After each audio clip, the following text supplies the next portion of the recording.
এই করতে হবে এমনভাবে যেন ওইটা সহজে পরিষ্কার করা যায়, সুইচ দিয়ে পানি দেওয়া যায়, সুইচ দিয়ে পানি ফেলে দেওয়া যায়।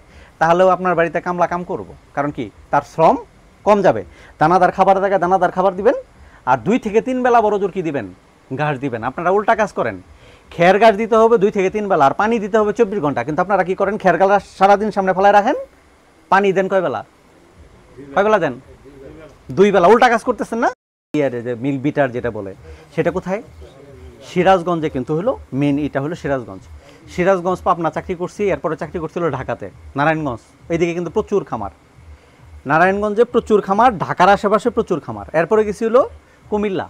কুমিল্লা কিন্তু মানুষজনের বাড়ি, মানে 8টা-10টা করে গরু আছে, বিদেশ থাকে, টাকা পয়সার অভাব নাই, বাড়িতে খামার আছে। এরপরে ছিলাম 14 গ্রাম নোয়াখালী। প্রত্যেকটা জায়গায় আমাদের চেয়ে আগে অবস্থা খারাপ ছিল, বিশেষ করে নোয়াখালীর আমরা কি বলি, নোয়াখালী হইর।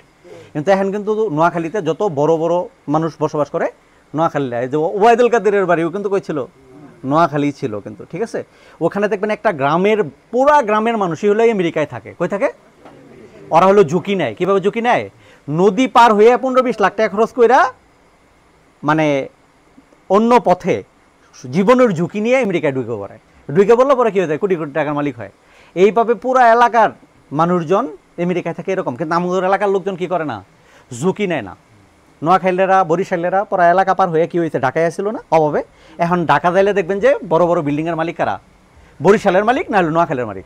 আর আমগরের দিকে ধানের চাষ হইতো, অভাব ছিল না, ওই বাপের 10 কুর জমি ছিল, সব বৈশা ছিল। এখন আপনাদের মতো কি অভাবী লোক আপনারা, ওরা এখন ঢাকা শহরে কোটি কোটি টাকার মালিক। তাহলে এখন জীবনে যে কোনো কিছু করতে গেলে কী করতে হয়, বিনিয়োগ করতে হয় এবং শ্রম দিতে হয়। এই যে খামারগুলো যে করেন আপনারা, খামারের কিন্তু এই যে ঘরটা যে বানান, কেউ কোনো জায়গায় পরামর্শ করেন আপনারা, কোনো জায়গায় পরামর্শ করেন?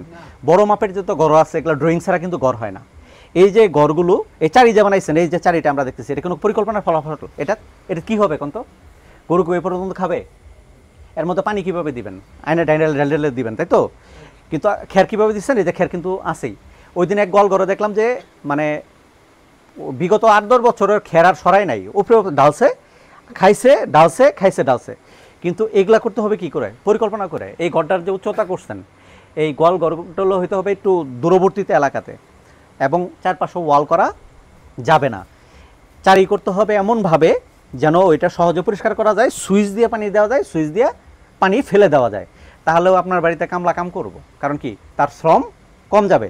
দানাদার খাবার জায়গায় দানাদার খাবার দিবেন, আর 2 থেকে 3 বেলা বড় জোর কি দিবেন, ঘাস দিবেন। আপনারা উল্টা কাজ করেন, খের ঘাস দিতে হবে 2 থেকে 3 বেলা, আর পানি দিতে হবে 24 ঘন্টা। কিন্তু আপনারা কি করেন, খের ঘাস সারাদিন সামনে ফেলায় রাখেন, পানি দেন কয় বেলা, কয় বেলা দেন, 2 বেলা। উল্টা কাজ করতেছেন না।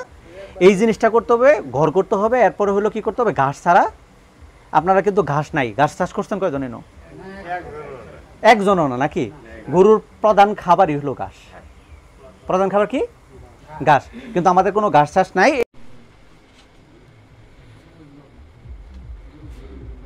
এত মানুষ কিন্তু কমই হয় নাকি, কম হয় না।